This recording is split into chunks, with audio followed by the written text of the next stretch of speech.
Hello hello hello hello. कैसे हो आप लोग? Very very warm good morning to all of you. मैं हूं आपका अपना गोपाल यादव और मैं आप सभी को CLR एजुकेशन में स्वागत करता हूं। और हर हर महादेव। आज महाशिवरात्रि है तो और आज के ही दिन हम लोग वन शॉट रिवीजन करेंगे इलेक्ट्रिसिटी का। जैसा कि आप लोगों ने वाइट बोर्ड पर देख ही लिया है कि इलेक्ट्रिसिटी का हम लोग वन शॉट रिवीजन करेंगे।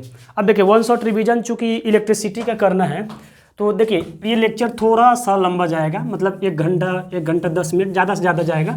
ठीक, उसी में हम लोग जो है रिवीजन कर रहे हैं तो थोड़ा सा स्पीड भी होनी चाहिए और स्पीड के साथ साथ जो ज़्यादा तौर जो है कॉन्सेप्ट और थ्योरेटिकल जो चीज़ें हैं और डेरिवेशन वो हम लोग करेंगे। न्यूमेरिकल बहुत एक आध दो करेंगे क्योंकि न्यूमेरिकल सारा चीज़ हम लोगों ने करा है। ठीक, तो अभी सिर्फ हम लोग को रिवीजन करना है। तो रिवीजन कैसे करना है आप लोगों को भी पता है। ठीक, एक ही दिन में एक ही लेक्चर में हम लोग अगर पूरा का पूरा रिवीजन कर ले तो ज़्यादा से ज़्यादा काम हो जाएगा अपना। तो देखिए इलेक्ट्रिसिटी है, इलेक्ट्रिसिटी चैप्टर का नाम है। अच्छा, इलेक्ट्रिसिटी बिना इलेक्ट्रॉन का हो सकता है क्या? देखिए हम लोग पढ़े कि दुनिया में कोई भी चीज़ बना है नॉन लिविंग थिंग्स तो वो एटम से बना हुआ है। Smallest fundamental unit of matter क्या होता है? एटम। और एटम जो होता है फर्दर सब डिवाइड होता है 3 पार्ट में, प्रोटॉन, इलेक्ट्रॉन एंड न्यूट्रॉन। तो प्रोटॉन और न्यूट्रॉन की ज़्यादा खास हम लोगों को अहमियत देना नहीं है इस चैप्टर में। ठीक, और हम लोग ज़्यादा फोकस करेंगे इलेक्ट्रॉन पे। तो इलेक्ट्रॉन क्या होता है बेटा? इलेक्ट्रॉन जो होता है कोई एटम है, ठीक, और एटम है, ठीक, ये ऑर्बिट है उसका। ठीक, तो यहाँ पे ये होता है न्यूक्लियस होता है। न्यूक्लियस के अंदर जो होता है प्रोटॉन और न्यूट्रॉन होता है। लेकिन इलेक्ट्रॉन जो होता है आउटर मोस्ट जो ऑर्बिट होते हैं, आउटर मोस्ट ऑर्बिट भी बोल सकते हो या और भी ऑर्बिट होते हैं, उन ऑर्बिट्स में क्या होता है इलेक्ट्रॉन मूव करते रहता है। प्रोटॉन और न्यूट्रॉन जो होता है न्यूक्लियस में एक जगह बैठे हुए रहते हैं। प्रोटॉन और न्यूट्रॉन क्या करता है बेटा? न्यूक्लियस में एक जगह बैठे होते हैं। लेकिन इलेक्ट्रॉन क्या होता है? मूव करता रहता है। अच्छा, ये मूव क्यों करता है? मूव इसलिए करता है क्योंकि ये इसका वेट जो होता है ना, ये मास ऑफ इलेक्ट्रॉन जो होता है ये प्रोटॉन और न्यूट्रॉन से कम होता है, इसीलिए क्या हल्का होने की वजह से ये ऑर्बिट में रिवॉल्व करते रहता है। अब देखिए ये इलेक्ट्रॉन हो गया। अच्छा, एक इलेक्ट्रॉन पे जो होता है ना, एक इलेक्ट्रॉन पे 1.602 इंटू 10⁻⁻19 कूलम चार्ज रहता है। 1.602 इंटू या 1.6 भी लिखते हैं लोग, 1.6 इंटू 10⁻⁻19 कूलम का चार्ज पाया जाता है एक इलेक्ट्रॉन पे। तो देखिए यही इलेक्ट्रॉन जो है ना हमारी इलेक्ट्रिसिटी के लिए कारगर है। और हमारा जो इलेक्ट्रिसिटी को फ्लो होने के लिए जो भी हम लोग बिजली ये सब जो लाइटिंग देख रहे हैं इसके लिए हमें क्या ज़रूरत है? इलेक्ट्रॉन। क्यों? क्योंकि इलेक्ट्रॉन ही मूव करता है और जो मूव करेगा वही पोजीशन को चेंज करेगा। ठीक, तो यहाँ से जो एक नया जैसे कि मैंने बोला कि मूव करेगा तो पोजीशन चेंज करेगा, यानी कि चेंजेज आएगी उसमें इलेक्ट्रॉन में। Okay, the rate of change of electron is called charge. तो यहाँ से हम लोग का एक नया डेफिनेशन आ गया। क्या आ गया? इलेक्ट्रिक चार्ज बोलो या इसको चार्ज बोलो। तो चलो देख लेते हैं। चार्ज, चार्ज जिसको हम लोग कैपिटल Q से भी डिनोट करते हैं, तो इसको बोलते हैं the rate of change of electron या the flow of electron. The flow of electrons are called क्या होगा? Electric charge. ठीक, द फ्लो ऑफ इलेक्ट्रॉन को क्या बोलेंगे हम लोग? Electric charge. अच्छा, चार्ज को डिनोट करते हैं Q। ठीक, Q से। ओके, अब देखिए 2 तरह के चार्ज होता है, एक होता है पॉजिटिव चार्ज और दूसरा होता है निगेटिव चार्ज। हमें पता है ये चार्ज के प्रॉपर्टी में कि जो सेम चार्ज होते हैं वो क्या करते हैं? रिपेल करते हैं, और अपोजिट चार्ज जो होता है वो क्या करते हैं? अट्रैक्ट करते हैं। तो यहाँ पे प्रॉपर्टीज ऑफ चार्ज की बात किया जाए तो पहला क्या है कि ये पॉजिटिव पॉजिटिव क्या होगा? पॉजिटिव पॉजिटिव या निगेटिव निगेटिव, पॉजिटिव निगेटिव। देखो ये दोनों क्या करेगा? रिपेल करेगा। ठीक, और ये क्या करेगा? अट्रैक्ट करेगा। ठीक, अट्रैक्ट करेगा। तो ये प्रॉपर्टी होता है चार्ज का। ओके, ठीक ना? सही है, दिख रहा है बढ़िया से? हाँ, सब दिख रहा है। ठीक, अट्रैक्ट करेगा। तो पहला प्रॉपर्टी हो गया कि सेम चार्ज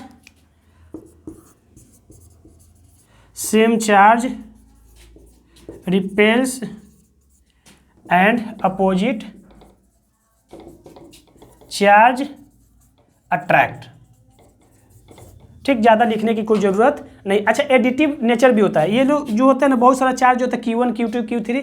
अगर हम लोग को बहुत सारा चार्ज निकालना है तो Q टोटल निकालना है, ठीक, तो Q1 अब प्लस Q2 प्लस Q3, अब ये अपना n तक करते जा सकते हैं, यानी कि एडिटिव नेचर का होता है, यानी कि चार्ज को ऐड किया जा सकता है बेटा, चार्ज को ऐड किया जा सकता है। ओके, तो दूसरा क्या होता है, एडिटिव, एडिटिव हो जाता है, ठीक। अच्छा, तीसरा कंजर्वेशन ऑफ चार्ज, ठीक, कंजर्वेशन ऑफ चार्ज भी होता है। कंजर्वेशन ऑफ इलेक्ट्रिक चार्ज क्या हो जाएगा कि charge neither created not destroyed, charge की ना ही जन्म होती है और ना ही मृत्यु होता है बेटा, ठीक ना। तो ये कंजर्वेशन ऑफ चार्ज में आता है कि charge neither created not destroyed. चलो देख लेते हैं, नीचे फ्रेम में आ रही है, यस वेरी गुड। यानी कि अच्छा, चौथा जो इसका प्रॉपर्टी की बात करें बेटा, तो चौथा हम लोग प्रॉपर्टी की बात करें तो यहाँ लिख देता हूँ, quantization of charge, quantization of charge होता है चौथा प्रॉपर्टी में हम लोग पढ़ेंगे, क्वांटाइजेशन ऑफ चार्ज, ठीक। तो क्वांटाइजेशन ऑफ चार्ज देख लीजिए, फोर्थ यहाँ से यहाँ आ जाते हैं, ठीक। Quantization of charge, okay, quantization of charge. Quantization of charge कैसे हम लोग निकलते हैं, ये होता है Q इक्वल टू NE, ठीक। अच्छा, ये तो फॉर्मूला हर जगह लिखा दिख जाएगा।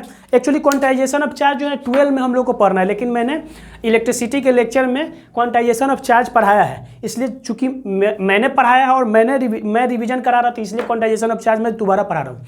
अच्छा, क्वांटाइजेशन ऑफ चार्ज का मतलब होता है कि चार्ज की कभी भी टुकड़ा नहीं हो सकता, charge can't be in fraction, मतलब चार्ज फ्रैक्शन में नहीं हो सकता है, या डिनोमिनेटर न्यूमरेटर में कोई भी चार्ज नहीं हो सकता। कभी भी रहेगा तो इंटीग्रल पार्ट में रहेगा, क्या करेगा, इंटीजर में रहेगा, ठीक। तो चार्ज हमेशा क्या रहेगा, इंटीजर वैल्यू में। और एक लाइन याद रखिएगा कि चार्ज की टुकड़ा नहीं हो सकती है, ठीक, चार्ज का टुकड़ा नहीं होगा, ठीक। तो देखिए यहाँ पे Q को क्या हो गया, चार्ज, N क्या हो गया, N इज इक्वल टू क्या है, इंटीजर, क्या है बेटा, इंटीजर। ये क्या है बेटा, नंबर ऑफ इलेक्ट्रॉन, क्या है, नंबर ऑफ इलेक्ट्रॉन्स, ठीक।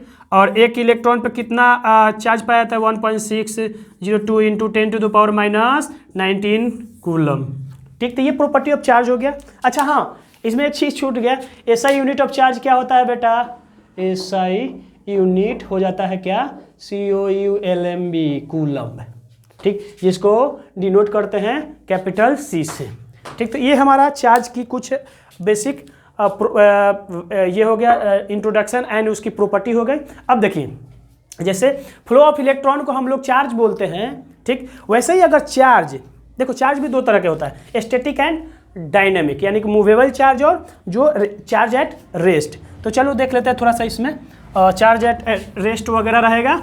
तो देखिए, इसमें कोई भी चार्ज अगर रेस्ट पे रहता है, ठीक, तो रेस्ट पे रहता है तो वो क्या होता है, उसके आजू बाजू एक इलेक्ट्रिक फील्ड जनरेट होता है, क्या होता है, इलेक्ट्रिक फील्ड जनरेट होता है। अगर कोई भी चार्ज मूव करता है बेटा, क्या करेगा, मूव करेगा, यानी कि एक जगह से दूसरी जगह मूव करता है, तो उसको हम लोग बोल सकते हैं इलेक्ट्रोडायनेमिक, या जहाँ से मतलब बोल सकते हैं कि वहाँ पे अब इलेक्ट्रिसिटी प्रोड्यूस होगा, ठीक ना।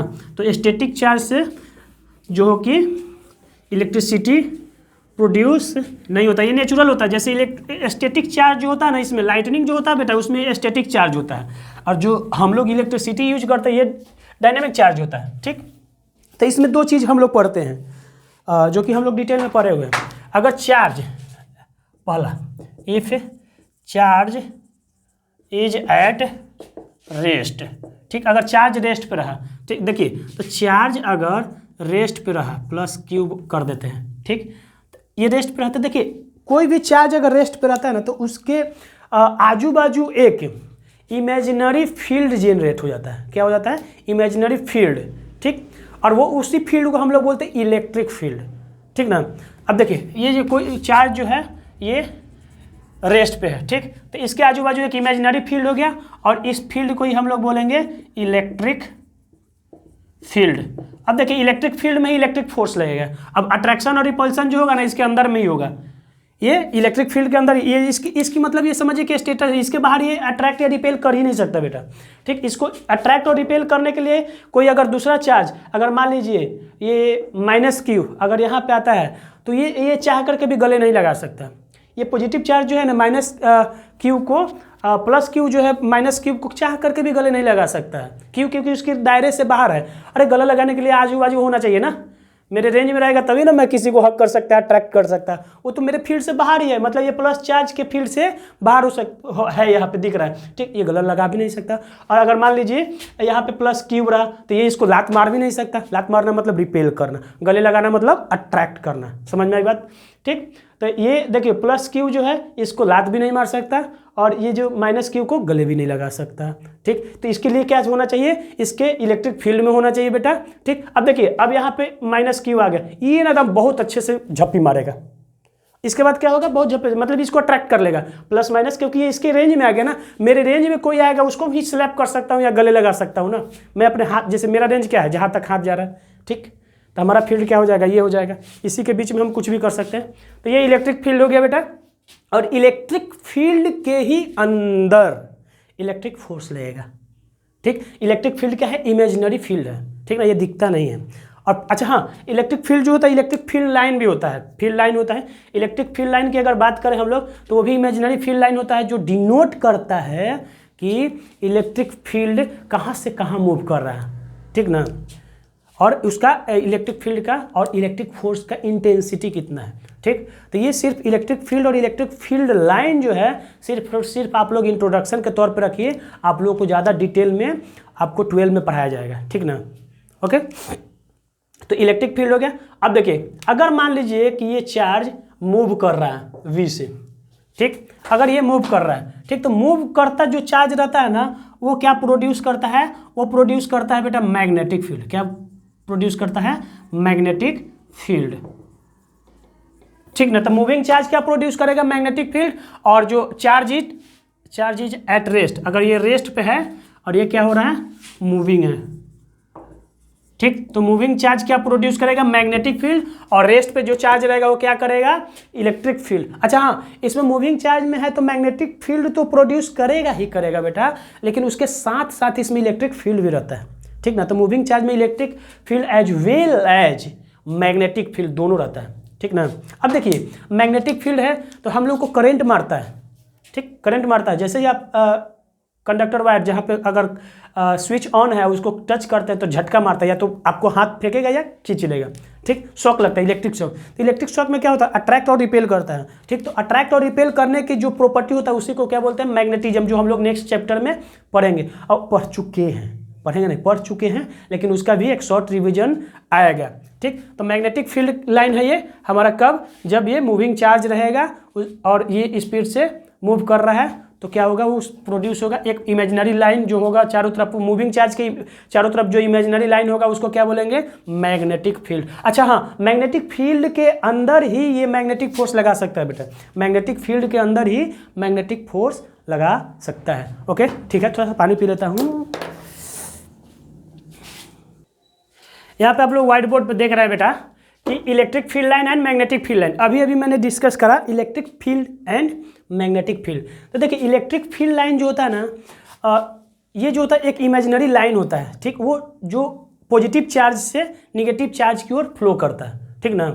और वो हमें डिनोट करता है कि कितना ये मैग्नेटिक फील्ड या इलेक्ट्रिक फील्ड का डायरेक्शन क्या है। अगर बात करें हम लोग इलेक्ट्रिक फील्ड लाइन की तो वो हमें बताता है कि इलेक्ट्रिक फील्ड लाइन यानी कि इलेक्ट्रिक फील्ड का डायरेक्शन किधर से किधर है और उसका इंटेंसिटी कितना है, ठीक ना। वैसे ही अगर बात करें हम लोग मैग्नेटिक फील्ड लाइन की बेटा, तो मैग्नेटिक फील्ड लाइन भी एक इमेजिनरी फील्ड लाइन है जो कि हमें देखिए मैग्नेटिक इलेक्ट्रिक फील्ड यानी कि इलेक्ट्रिक फील्ड और लाइन मतलब एक कोई लाइन होगा इमेजिनरी जो कि इलेक्ट्रिक फील्ड की डायरेक्शन को शो करता होगा, ठीक।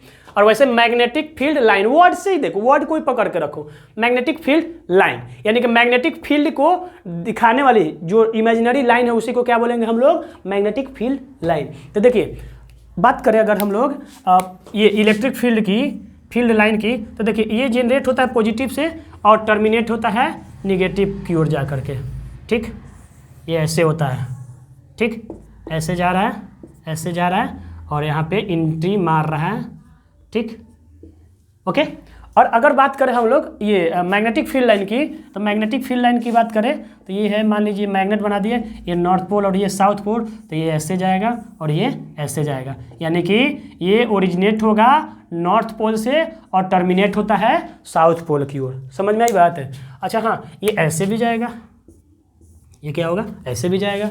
ओके, तो ये मैग्नेटिक फील्ड लाइन और ये मैग्नेटिक फील्ड लाइन ये हो गया और इलेक्ट्रिक फील्ड लाइन ये हो गया। Electric field line, magnetic field line ये हो गया। समझ में आई बात? अच्छा हाँ, एक और चीज़, एक क्वेश्चन बहुत पूछता है जो कि मेरे को पूछा गया था एक इंटरव्यू में, कि कोई भी जो मैग्नेटिक फील्ड लाइन या इलेक्ट्रिक फील्ड लाइन जो है ना, एक दूसरे को क्रॉस क्यों नहीं करते हैं। ठीक, तो देखिए अगर क्रॉस करने की बात करें तो मैग्नेटिक फील्ड और इलेक्ट्रिक फील्ड दोनों जो होता है ना बेटा, ये वेक्टर क्वांटिटी होता है। क्या होता है? Vector quantity. अगर वेक्टर क्वांटिटी तो उसका एक डायरेक्शन होगा स्पेसिफिक, तो इसका वाला ए का डायरेक्शन ये है और ये बी मान लें तो इसका डायरेक्शन ये है। ठीक ना? और वेक्टर किसी एक पॉइंट पर दो डायरेक्शन हो ही नहीं सकता। It can't be possible in vector. एक पॉइंट पर दो डायरेक्शन किसी भी वेक्टर का नहीं होता है, एक ही कोई फिक्स डायरेक्शन होता है ना वेक्टर में। इसीलिए ये दोनों जो है इंटरसेक्ट नहीं कर सकता है। यानी कि जो ये जितना भी इलेक्ट्रिक फील्ड लाइन देख रहे हैं और या जो मैग्नेटिक फील्ड लाइन देखिएगा, ये दोनों जो दो मैग्नेटिक फील्ड लाइन एक दूसरे को इंटरसेक्ट नहीं करता है। क्यों? क्योंकि इंटरसेक्शन पॉइंट के पास दो डायरेक्शन हो जाएगा जो कि पॉसिबल नहीं है। वेक्टर में दो डायरेक्शन एक पॉइंट पर हो ही नहीं सकता, सिंगल डायरेक्शन होता है। ठीक, तो इसलिए ये जो है इंटरसेक्ट एक दूसरे को नहीं करता है बेटा। ठीक, तो ये हमारा इलेक्ट्रिक फील्ड और चार्ज से रिगार्डिंग कुछ हमारे पास जो बेसिक नॉलेज है हम लोगों ने कर लिया। बाकी तो डिटेल में हम लोग 12 में पढ़ने ही वाले हैं और 12 का लेक्चर जो है तुरंत जो है मार्च से, यानी कि 15 दिन बाद से जो है हमारा 12 का लेक्चर चालू हो जाएगा और उसके साथ साथ 11th का भी चालू हो जाएगा। 11th का अप्रैल से चालू होगा, पहले 12 का करूँगा बेटा। ठीक, तो ये सब 12 में हम लोग पढ़ेंगे। अभी 10th वाले तो 11th में कंटिन्यू करेंगे। तो अप्रैल से आप लोग एग्जाम देके आराम से आइए और अप्रैल से आप लोगों के लिए फिजिक्स का लेक्चर तैयार रहेगा। First lecture unit and dimension हम लोग स्टार्ट करेंगे और बेवकूफ़ दिवस यानी कि 1 अप्रैल से हम लोग स्टार्ट कर देंगे। बेवकूफ़ दिवस जानते हो ना, 1 अप्रैल। ठीक, तो देखिए चार्ज हो गया। अब हम लोग पढ़ेंगे इलेक्ट्रिसिटी अब पढ़ेंगे, यानी कि करंट। इलेक्ट्रिसिटी बोलो या करंट बोलो, इसको करंट भी बोल सकते हो, करंट, इलेक्ट्रिक करंट। ठीक, तो ये होता क्या है बेटा? ठीक, तो the rate of change of electric charge, the rate of change of electric charge, यानी कि अच्छा करंट को डिनोट करते हैं आई से, तो इसका डेफिनेशन था the rate of change of electric charge, यानी कि ठीक इलेक्ट्रिक चार्ज को डिनोट करते हैं क्यू से और रेट ऑफ चेंज हो रहा है, यानी कि टाइम तो लगेगा ही बेटा। यानी कि क्यू अपॉन टी को क्या बोलेंगे हम लोग? करंट। क्यू अपॉन टी को क्या बोलेंगे बेटा? करंट। इसका ऐसा यूनिट क्या हो जाएगा? तो क्यू का जो होता है कूलम होता है एंड टाइम का second, coulomb second, that is called ampere. यानी कि करंट का जो एसआई यूनिट होता है, एसआई यूनिट ऑफ करंट जो होता है वो होता है एम्पियर। अच्छा एक और बात बेटा, ये जो होता है ना ही तो स्केलर होता है, ना ही तो स्केलर होता है और ना ही वेक्टर। मतलब करंट जो होता है ना ही स्केलर होता है और ना ही वेक्टर। तो जब भी कोई ऐसा असमंजस की बात है कि ना ही ये स्केलर है और ना ही वेक्टर, तो इसको हम लोग स्केलर मान लेते हैं। क्या मानते हैं? स्केलर। ठीक ना? लेकिन एक्चुअली में क्या होता है ना कि ना ही ये स्केलर है और ना ही ये वेक्टर। देखिए ये इसका एक रीजन है। क्यों? क्योंकि स्केलर है, इसके पास मैग्नीट्यूड है तो स्केलर है ही है, यूनिट है तो स्केलर है ही है। रही बात डायरेक्शन की, तो डायरेक्शन भी होता है लेकिन एक फिक्स नहीं होता है, और वो डायरेक्शन होता है लेकिन ये जो करंट जो होता है ना ट्रायंगल लॉ को फॉलो नहीं करता है। जो वेक्टर एडिशन होता है ट्रायंगल लॉ, पैरेललोग्राम लॉ जो होता है वेक्टर का, वो इसको फॉलो नहीं करता है करंट। इसीलिए ना ही ये स्केलर कहलाता है और ना ही वेक्टर। लेकिन जो दोनों में से कोई ना हो उसको स्केलर हम लोग बोलते हैं। ठीक ना? तो इसमें बड़ा कन्फ्लिक्ट हो जाता है। कोई बोलता है कि स्केलर है, कोई बोलता है कि वेक्टर, और कोई बोलता है कि कुछ नहीं है। तो ये दोनों है तो आप लोग बोल दीजिए कि स्केलर क्वांटिटी है। करंट क्या है? स्केलर क्वांटिटी है। करंट का फॉर्मूला क्या है? Q upon I. अच्छा देखो, Q upon T equal to I है, तो यहाँ से अगर हमें क्यू की वैल्यू पता करना होगा तो क्यू इक्वल टू क्या हो जाएगा? I T. यानी कि चार्ज का फॉर्मूला हमारे पास क्या आ गया? Current into time. ठीक। अच्छा रही बात आपकी direction of flow of current की। ठीक, तो direction of flow of current की बात करें तो कोई भी कंडक्टर में कोई भी करंट अगर फ्लो करता है वो पॉजिटिव टर्मिनल से निगेटिव की ओर फ्लो करता है। किधर से? पॉजिटिव से निगेटिव की ओर फ्लो करता है। ओके, देखिए इसको बाय कन्वेंशन बोला जाता है। मैंने बताया था कि बाय कन्वेंशन मतलब हम लोगों को मान्यता माना गया है, ठीक, कि जो करंट होता है, देखो करंट जो है, करंट का मतलब होता है धारा। धारा जो है ना, करंट इलेक्ट्रिसिटी की आविष्कार अभी हुआ है, ठीक ना, लेकिन धारा वर्ड जो है ना, करंट वर्ड जो है बहुत पहले से है, ठीक ना। जैसे बारिश होती है, ठीक, पानी फ्लो करता है तो बोलते हैं ना कि पानी का फ्लो बहुत तेज है, यानी कि पानी का करंट बहुत तेज है, ठीक, यानी करंट तो था पहले से, वर्ड करंट था, ठीक। बारिश, ये हवा तेज हो रही है, यानी current of wind is very sharp या हाई, ठीक। Current of water is very sharp और हाई बोला जाता है, ठीक। तो यानी कि मतलब कि करंट वर्ड पहले से था।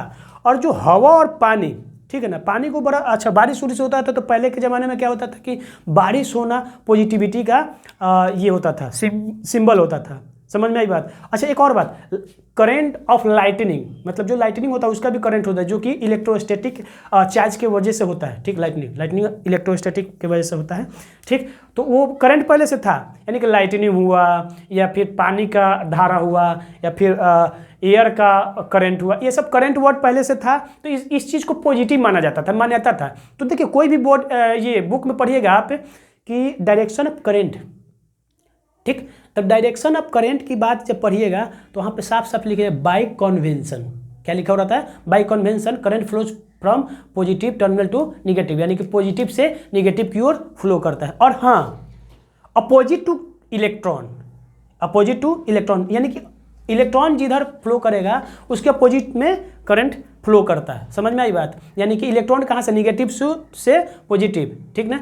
और ये करंट कहाँ? पॉजिटिव से निगेटिव, ठीक। तो direction of flow of current क्या हो जाएगा? Direction of flow of current is from positive terminal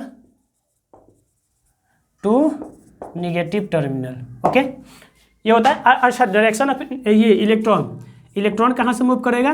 तो ये होगा निगेटिव से पॉजिटिव की तरफ, ठीक। और करंट पॉजिटिव से निगेटिव की तरफ। और ये जो होता है बाय कन्वेंशन होता है बेटा, बाय कन्वेंशन, ठीक। ये हो गया। अब देखिए इसमें हम लोग बात करेंगे कुछ कंडक्टर इंसुलेटर। ये तो करंट का बेसिक हम लोग पढ़ लिए कि इलेक्ट्रिकल करंट क्या होता है, Q/T होता है, इसका SI यूनिट क्या होता है, डायरेक्शन क्या होता है, वेक्टर होता है कि स्केलर क्वांटिटी होता है। लेकिन अब हम लोग पढ़ेंगे कंडक्टर, इंसुलेटर एंड ये सेमीकंडक्टर। तो देखिए कंडक्टर उसको बोलेंगे वैसा मटेरियल जिसके थ्रू करंट पास हो सके, ठीक ना। और इंसुलेटर बोलेंगे वैसा मटेरियल जिसके थ्रू करंट पास नहीं हो सकता है। और इंसुलेटर बोलेंगे वैसा मटेरियल जिसके थ्रू करंट ना वेरी लिटिल अमाउंट में पास होता है, ठीक ना। तो वैसे को हम लोग क्या बोलेंगे? कंडक्टर, ठीक। कंडक्टर जिसमें हमारा करंट पास हो, इंसुलेटर जिसमें करंट पास ना हो, और सेमीकंडक्टर। देखो सेमीकंडक्टर का मतलब बच्चे समझ लेते हैं कि अरे यार आधा पार करेगा और आधा नहीं, ऐसा नहीं होता है बेटा, अपने यहाँ ऐसा नहीं होता है, ठीक। सेमीकंडक्टर का मतलब होता है कि अगर 10⁻12 इलेक्ट्रॉन को अगर हम लोग वैलेंस बैंड से कंडक्शन बैंड की ओर अगर भेजते हैं तो मात्र एक इलेक्ट्रॉन कंडक्शन बैंड में पहुंचता है। जैसे कि अभी हम लोग पढ़ेंगे, अरे गंदा मत हो, चलो गंदा होता है तो होने दो। ये हो जाएगा वैलेंस बैंड और ये हम लोग मान लेते हैं कंडक्शन बैंड, ठीक। ये थोड़ा सा आप लोग बाद में पढ़ेंगे, ठीक ना, 12 में मॉडर्न फिजिक्स पढ़ाएंगे। लेकिन बस समझिए कि यहाँ से अगर यहाँ चला जाएगा तो समझिए कि मूव कर जाएगा। तो यहाँ से अगर इलेक्ट्रॉन को 10⁻12 इलेक्ट्रॉन को भेजिएगा ना तो मात्र और मात्र कितना इलेक्ट्रॉन पहुँचता है? एक इलेक्ट्रॉन। एक इलेक्ट्रॉन अगर इस कंडक्शन बैंड में पहुँच गया तो उसको बोलेंगे सेमीकंडक्टर, यानी कि वैसा मटेरियल जिसका 10⁻12 इलेक्ट्रॉन में से एक इलेक्ट्रॉन जो है वैलेंस से कंडक्शन बैंड में पहुँचता है। तो उसमें क्या होता है? देखिए डेटा कितना है? 10⁻12 इलेक्ट्रॉन सेंड करेंगे, बम्बार्डिंग करेंगे तो मात्र एक इलेक्ट्रॉन जो है ना बाहर निकलेगा, ठीक ना, ऑर्बिट से। कितना? एक इलेक्ट्रॉन, और वो कंडक्शन बैंड की ओर जाएगा। सोचो 10⁻12 इलेक्ट्रॉन में से मात्र एक, तो कितना करंट छोटा जाता होगा, ठीक ना। ओके, तो उसी को हम लोग क्या बोलते हैं? सेमीकंडक्टर। अच्छा हाँ, कंडक्टर से ही क्वेश्चन होता है कि कंडक्टर से ही इलेक्ट्रिसिटी क्यों फ्लो होता है, इंसुलेटर से क्यों नहीं होता और सेमीकंडक्टर से और ज़्यादा क्यों नहीं होता है। तो देखो बेटा, बात आती है फ्री इलेक्ट्रॉन की, ठीक ना, मूवेबल इलेक्ट्रॉन की। जिस भी मटेरियल में फ्री इलेक्ट्रॉन होगा, फ्री इलेक्ट्रॉन कहने का मतलब मूव करने वाला। देखो इलेक्ट्रॉन तो रिवॉल्व करते रहता है हमेशा ऑर्बिट में, इलेक्ट्रॉन रिवॉल्व करते रहता है ऑर्बिट में हमेशा, लेकिन फ्री इलेक्ट्रॉन की बात करें अगर, तो वैसा इलेक्ट्रॉन जो एक जगह से दूसरे ऑर्बिट से बाहर निकल जाए, अपने ऑर्बिट से बाहर निकल के और दूसरे इलेक्ट्रॉन में एटम में जाकर के टकराए और उधर से सब लोग निकले, यानी कि जो अपने ऑर्बिट्स में इजेक्ट हो जा रहा है, वैसा इलेक्ट्रॉन जो अपने एटम के ऑर्बिट से इजेक्ट हो जा रहा है थोड़ा भी एनर्जी मिलने के बाद, उस इलेक्ट्रॉन को ही हम लोग बोलेंगे मूवेबल इलेक्ट्रॉन या फ्री इलेक्ट्रॉन। तो कंडक्टर में जो होता है बेटा फ्री इलेक्ट्रॉन होता है और मूवेबल इलेक्ट्रॉन होता है, ठीक ना। इसी के वजह से कंडक्टर में इलेक्ट्रिसिटी मूव करेगा, क्योंकि देखो कंडक्टर में इलेक्ट्रिसिटी मूव करने का मतलब क्या है, फ्लो ऑफ इलेक्ट्रॉन होना चाहिए, ठीक। इलेक्ट्रॉन मूव करेगा तभी ना चार्ज चेंज होगा, चार्ज चेंज होगा तो क्या होगा, हमारा करंट प्रोड्यूस हो जाएगा, ओके, ठीक। तो ये हमारा ये कंडक्टर और सेमीकंडक्टर और इंसुलेटर हम लोगों ने पढ़ लिया। अब हम लोग पढ़ेंगे इलेक्ट्रिक फील्ड और मैग्नेटिक फील्ड पढ़ लिए। अब पढ़ेंगे electric potential and potential difference, ठीक। Electric potential and potential difference, उससे ये पढ़ने से पहले मैं एक चीज़ बता दूं कि ये जो भी चीज़ें होती है वो इलेक्ट्रिक फील्ड के अंदर होती है, ठीक। अट्रैक्शन रिपल्सन जो भी होता है वो इलेक्ट्रिक फील्ड के अंदर ही होता है, ठीक ना, ओके। अगर पॉजिटिव चार्ज जो है रिपेल एक दूसरे को कर रहा है, या पॉजिटिव निगेटिव चार्ज अगर एक दूसरे को गले लगा रहा है, इसका मतलब क्या हो कि वो सब जो है एक इलेक्ट्रिक फील्ड के अंदर ही होगा, बाहर की क्रिया नहीं होगा, क्योंकि बाहर से उसको अट्रैक्ट करने और रिपेल करने की कोई क्षमता नहीं होता है। कोई भी इलेक्ट्रिक फील्ड या मैग्नेटिक फील्ड अपने मैग्नेटिक फोर्स या इलेक्ट्रिक फोर्स जो है अपने फील्ड के अंदर ही एग्जर्ट होता है, एक्ट होता है, बाहर नहीं होता है। समझ में आई बात। तो हम लोग अभी पढ़ेंगे electric potential and potential difference.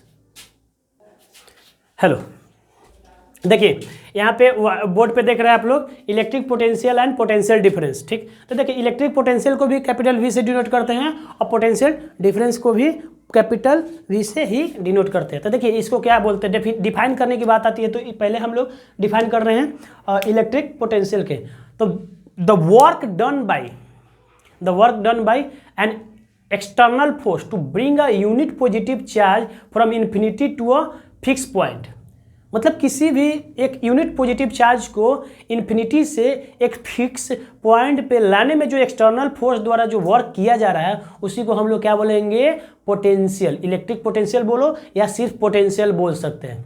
समझ में आई बात। तो देखिए यहाँ पे यूनिट पॉजिटिव चार्ज की बात की गई है, ठीक। तो यहाँ पे एक होता है सोर्स चार्ज और एक टेस्ट चार्ज, ठीक। तो जो बड़ा चार्ज होता है उसको हम लोग सोच लेते हैं, क्या बड़ा वाला चार्ज को, ठीक। तो देखिए ये अच्छा एक और, ये सारा चीज़ जो प्रोसेस होता है बेटा वो इलेक्ट्रिक फील्ड के अंदर होता है। In an electric field the work done by an external force to bring a unit positive charge from infinity to a fix point. तो मान लीजिए देखिए ये यहाँ है इन्फिनिटी बना दिए हैं, ठीक।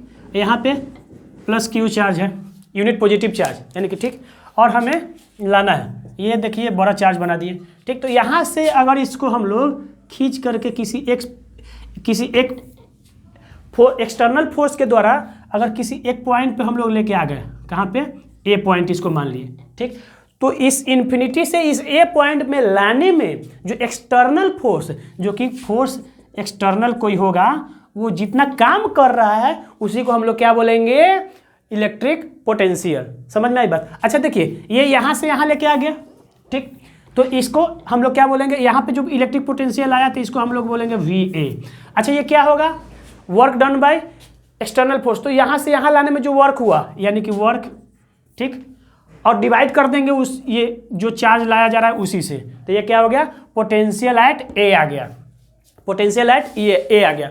अब हमें मन किया कि इस ए से थोड़ा सा और इसको बढ़ाते हैं, ठीक। थोड़ा सा और इसको बढ़ाते हैं तो ये हो गया B। तो यहाँ का जो पोटेंशियल होगा इसको क्या बोलेंगे, VB, ठीक। यानी कि यहाँ पे जो वर्क होगा, वर्क B अपॉन चार्ज तो वही है, सेम है दोनों जगह पे, ठीक। चार्ज क्या है, सेम है Q, ठीक। तो Q से डिवाइड कर दिए, इसको हम लोग वर्क एट A बोल देंगे, ठीक। तो देखिए इस पॉइंट पे आ गया। अब देखिए ये जो इसके पास आएगा तो देखिए एक चीज, जब इन्फिनिटी से A तक लाया तो पोटेंशियल कितना आया, work at A upon Q, ठीक। यानी कि उसी चार्ज को, उस वर्क को उस चार्ज से डिवाइड कर दिया तो हमारा पोटेंशियल आ गया।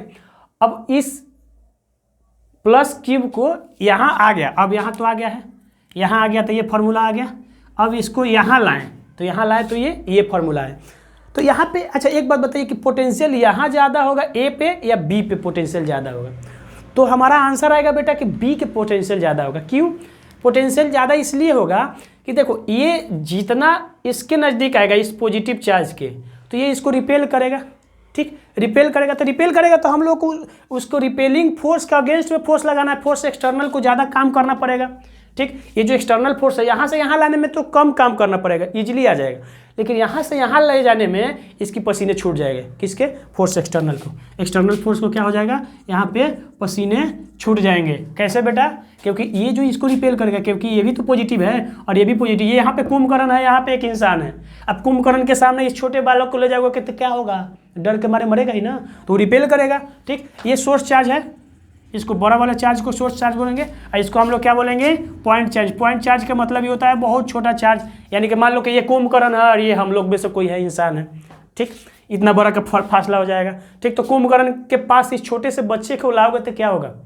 कुंभकर्ण के पास इस छोटे से बच्चे को लाओगे तो क्या होगा बेटा? निपट जाएगा। तो ये रिपेल करेगा, बहुत जोरदार धक्का मारेगा। इसीलिए ये जो क्यू है प्लस क्यू और यहाँ पे ये जो बड़ा वाला क्यू है, या ये जो इसको रिपेल करेगा तो ये पीछे की ओर जाना चाहेगा, लेकिन ये जो फोर्स एक्सटर्नल है इस पे ज़्यादा से ज़्यादा और पुश करेगा। यानी कि एक्सटर्नल फोर्स को यहाँ तक लाया इजी, यहाँ लाने में इसकी पसीने छूट गए, यानी कि यहाँ पे ज़्यादा फोर्स लगाएगा और ज़्यादा का डिस्प्लेसमेंट भी तो होगा, दूरी भी ज़्यादा है। देखो एक यहाँ से यहाँ है, ठीक, D1 मान लेते हैं और ये बड़ा वाला को D2 मान लेते हैं। ठीक, यानी कि ये डिस्टेंस भी ज़्यादा हो गया, तो force into displacement is work, यानी कि यहाँ से ये इन्फिनिटी से B तक लाने में ज़्यादा वर्क हो रहा है, इन्फिनिटी से A तक लाने में। साफ दिख रहा है। अरे work is equal to force external into displacement होगा ना बेटा, तो जिसका ज़्यादा डिस्प्लेसमेंट उसका वर्क ज़्यादा, यानी कि यहाँ पे सबसे ज़्यादा वर्क कहाँ पे हो रहा है? पोटेंशियल एट बी पे हो रहा है। ठीक, तो अब हम लोग देखो 2 पॉइंट का पोटेंशियल निकाल लिए। अच्छा पोटेंशियल डिफरेंस यहीं पे लगे हाथ निकाल लेते हैं। पोटेंशियल डिफरेंस क्या होगा बेटा? 2 पॉइंट के बीच का जो डिफरेंस होगा पोटेंशियल का, उसी को हम लोग क्या बोलेंगे? Potential difference. तो देखिए ये VB जो है बड़ा है PA से, यानी कि पोटेंशियल एट B जो है पोटेंशियल एट A से बड़ा है। ठीक, समझ में आ गई बात? यानी कि हम लोग क्या करेंगे? VB माइनस VA कर देंगे, तो VB क्या है? WB अपॉन Q और VA क्या है? WA upon Q। तो Q नीचे वाला क्या हो जाएगा बेटा? हमारे पास कॉमन आ जाएगा, यानी कि WB minus WA upon Q हो जाएगा, और यही हमारा क्या है बेटा? B, यानी कि पोटेंशियल डिफरेंस। दिख रहा है क्या फ्रेम में? देख लेते हैं थोड़ा। यस दिख रहा है, यानी कि हमारा पोटेंशियल डिफरेंस क्या आ गया बेटा? पोटेंशियल डिफरेंस हमारे पास आ गया V is equal to WB minus WA upon Q। इसको सिंपली हम लोग वर्क अपॉन Q भी बोलते हैं। ठीक, अच्छा ऐसा यूनिट ऑफ पोटेंशियल और पोटेंशियल डिफरेंस क्या होता है? वोल्ट। क्या होता है? वोल्ट। ठीक, ऐसा यूनिट भी क्या होगा? वोल्ट होगा। और अच्छा हाँ, वोल्ट क्या आएगा? एक अगर 1 वोल्ट की बात करें तो ये पोटेंशियल डिफरेंस का वर्क अपॉन Q है, तो वर्क का क्या होता है? जूल। ये क्या हो रहा है?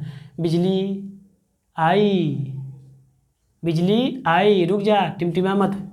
ठीक, तो देखिए V इज इक्वल टू क्या है? Work upon Q। ठीक, वर्क का हमारे पास क्या होता है? यूनिट जूल, और Q का कूलम। तो जूल कूलम को ही क्या बोलते हैं? वोल्ट। यानी कि अगर रही बात 1 वोल्ट की बात करें, 1 वोल्ट की, तो 1 जूल अपॉन 1 कूलम, ये हो जाएगा 1 वोल्ट का। ठीक, वैसे ही हम लोग अगर 1 एम्पियर की बात कर लें तो 1 एम्पियर क्या था? Q अपॉन T, यानी कि 1 Q अपॉन 1 सेकेंड। ठीक, समझ में आई बात? 1 सेकेंड में कितना, एक कूलम का चार्ज 1 सेकेंड में कितना फ्लो कर रहा है, चेंजेज हो रहा है, उसी को 1 एम्पियर करेंगे। और यहाँ पे 1 वोल्ट क्या हो जाएगा कि 1 कूलम चार्ज को मूव कराने में जितना जो वर्क एक जूल का जो वर्क लग रहा है, उसी को क्या बोलेंगे हम लोग? 1 वोल्ट बोलेंगे बेटा। ठीक, तो ये हमारा पोटेंशियल एंड पोटेंशियल डिफरेंस हो गया। ओके, उसके बाद हम लोग पढ़ेंगे ये ओम्स लॉ पढ़ेंगे बेटा। क्या पढ़ेंगे? ओम्स लॉ पढ़ेंगे। ठीक, तो ओम्स लॉ को देख लेते हैं थोड़ा।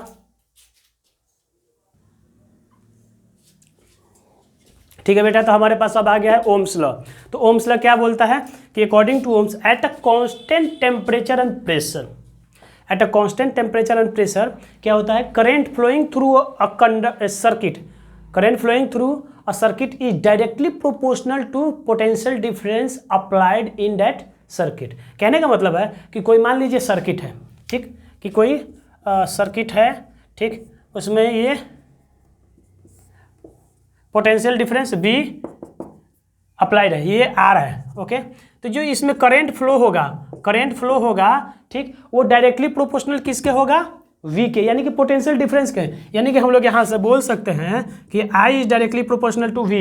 देखो बेटा हर एक जगह एक चीज़ मैंने हमेशा बोला है जब लेक्चर करा रहा था इसका रेगुलर वाला, कि V is directly proportional to I नहीं लिखा जाता है, क्योंकि according to statement current is directly proportional to potential difference, समझे? तो लेकिन बाद में लिखेंगे, पहला स्टेटमेंट के अकॉर्डिंग यही लाइन लिखाएगा, ठीक ना, I is directly proportional to V, ठीक ना।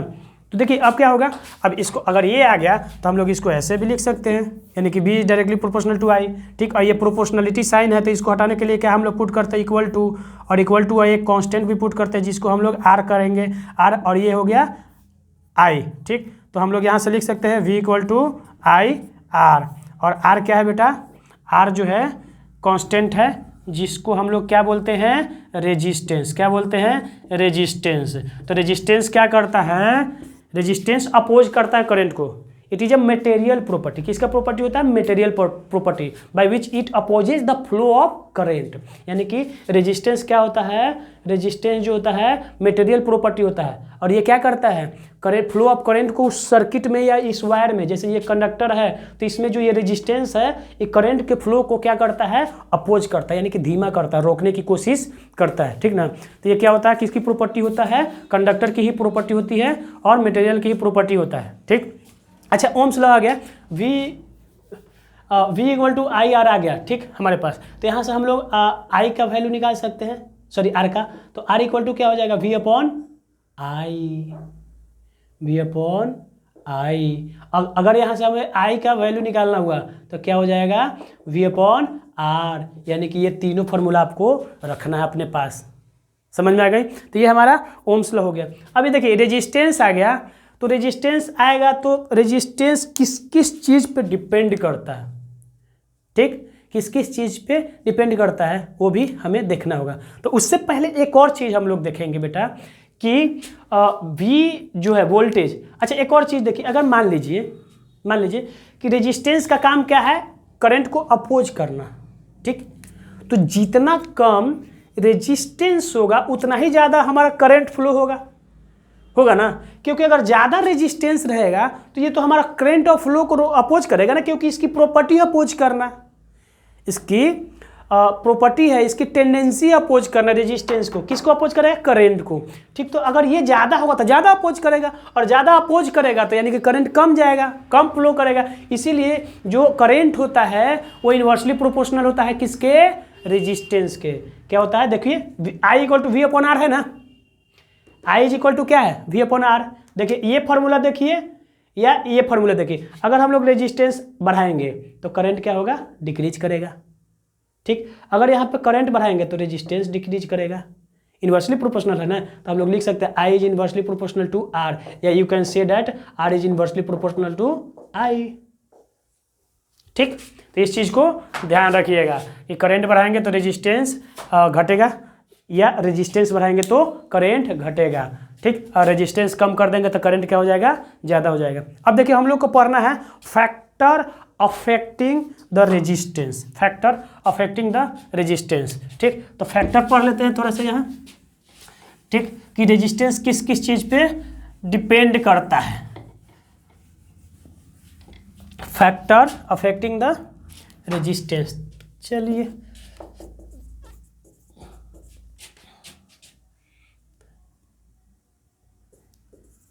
रेजिस्टेंस किस पे, ज़्यादा लिखने की बड़ी बड़ी बात लिखने की टाइम नहीं है, हाँ फैक्टर्स लिख देते हैं। तो देखिए पहला क्या होता है, resistance is directly proportional to length of conductor. मान लीजिए ये कंडक्टर है, ये क्या है बेटा, कंडक्टर है, ये कंडक्टर है, इसको हम लोग बोलेंगे क्रॉस सेक्शनल एरिया। ये जो देखिए मान लीजिए ये सिलिंड्रिकल कंडक्टर हमेशा सिलेंडर के फॉर्म में रहता है सॉरी, देखिए ये कंडक्टर मान लीजिए सिलेंडर के फॉर्म में रहता है, तो ये वाला जो पार्ट है और ये वाला पार्ट, इसी को हम लोग बोलते हैं क्रॉस सेक्शनल एरिया। यानी कि किसी वायर को काट करके देखिएगा, ये सिलिंड्रिकल दिखेगा ऊपर से, ऐसे फ्रंट व्यू देखिएगा तो सिलेंडर ये सॉरी सर्कल की तरह दिखेगा, तो ये क्रॉस सेक्शनल एरिया है। और ये जो है बेटा लेंथ ऑफ कंडक्टर है ठीक ना। तो ये क्या बोल रहा है फैक्टर कि रेजिस्टेंस जो है डायरेक्टली प्रोपोर्शनल होता है किसके, लेंथ ऑफ कंडक्टर के। यानी कि लेंथ अगर कंडक्टर के बढ़ाइएगा तो रेजिस्टेंस क्या होगा, बढ़ेगा, डायरेक्टली प्रोपोर्शनल होगा ना, तो लेंथ बढ़ेगा तो रेजिस्टेंस भी बढ़ेगा, इसको हम लोग ये बोल देते हैं ठीक। अब दूसरी बात है बेटा, दूसरी बात ये है कि रेजिस्टेंस जो है इन्वर्सली प्रोपोर्शनल टू होता है क्रॉस सेक्शनल एरिया। यानी कि जो क्रॉस सेक्शनल एरिया है उसके इन्वर्सली प्रोपोर्शनल होता है। यानी कि अगर एरिया हम लोग बढ़ा देते हैं, एरिया अगर हम लोग बढ़ा देते हैं इस कंडक्टर का, तो रेजिस्टेंस क्या हो जाएगा, घट जाएगा। क्या हो जाएगा बेटा, घट जाएगा। ओके अच्छा हाँ, और जो रेजिस्टेंस होता है वो मटेरियल पे भी डिपेंड करता है, प्रॉपर्टी ऑफ मटेरियल पे। और प्रॉपर्टी ऑफ मटेरियल को ही हम लोग बोलेंगे क्या, रेजिस्टिविटी। क्या बोलेंगे, रेजिस्टिविटी। और अच्छा हाँ, ये टेम्परेचर पे भी डिपेंड करता है, टेम्परेचर पे भी डिपेंड करेगा। जितना ज़्यादा टेम्परेचर बढ़ाएंगे उतना ही रेजिस्टेंस घटेगा। तो देखिए ये दो जो इक्वेशन आया उसको ऐड करके हम लोग एक फार्मूला बना देते हैं ठीक। तो ये जो आर है directly proportional to L upon A कर दिए ठीक। और इस प्रोपोर्शनलिटी साइन को हटाएंगे तो ये आर इज इक्वल टू क्या हो जाएगा, रो, और एल अपॉन ए जैसे था वैसे लिखा जाएगा। तो रेजिस्टेंस का फॉर्मूला आ गया रो एल अपॉन एरिया। यानी कि रो क्या है बेटा, रो हमारा है रेजिस्टिविटी, रेजिस्टिविटी ठीक। अब अच्छा एक नया कांस्टेंट आ गया रेजिस्टिविटी। अच्छा रेजिस्टिविटी क्या होता है, किसी ऑब्जेक्ट या मटेरियल का या कंडक्टर का ये प्रॉपर्टी होता है। हर एक मटेरियल का अपना अपना एक रेजिस्टिविटी स्पेसिफाइड है ठीक ना। तो यहाँ पे हमारा क्या आ गया, रेजिस्टिविटी आ गया। अच्छा यहाँ से रेजिस्टिविटी रो का भी फॉर्मूला हम लोग निकाल सकते हैं ना, आर इक्वल टू क्या है, रो एल अपॉन ए है। तो यहाँ से रो निकालेंगे तो ये इधर क्रॉस से मल्टीप्लाई होगा तो क्या हो जाएगा, रो इक्वल टू क्या हो जाएगा, आर ए अपॉन एल, ये हो जाएगा ठीक। अच्छा हाँ, इसकी यूनिट की बात करें तो रेजिस्टेंस का यूनिट होता है, यूनिट ऑफ रेजिस्टेंस क्या होता है, ओम, ओम ओम ओम ओम ओहम ठीक, क्योंकि ओम्स लॉ है ठीक। और एसआई यूनिट ऑफ इसका रेजिस्टिविटी की बात करें तो आर ए यानी कि ओम, और एरिया है यानी कि मीटर स्क्वायर, और लेंथ है तो मीटर, तो 1 मीटर से 1 मीटर गया बेटा ठीक। तो ये रो का क्या हो जाएगा, ओम मीटर ठीक। समझ में आई बात। तो रेजिस्टिविटी का हमारे रेजिस्टेंस का भी फॉर्मूला आ गया रो एल अपॉन ए, और रेजिस्टिविटी का आर ए अपॉन एल। अब देखिए यहाँ पे क्वेश्चन कैसा बनता है, यहाँ पे क्वेश्चन कैसे बनता है, फैक्टर अफेक्टिंग द रेजिस्टेंस। उससे क्वेश्चन बनेगा बेटा कि मान लीजिए कि पहले ये कंडक्टर जो ये बनाया हुआ एल और एरिया ए का है ठीक।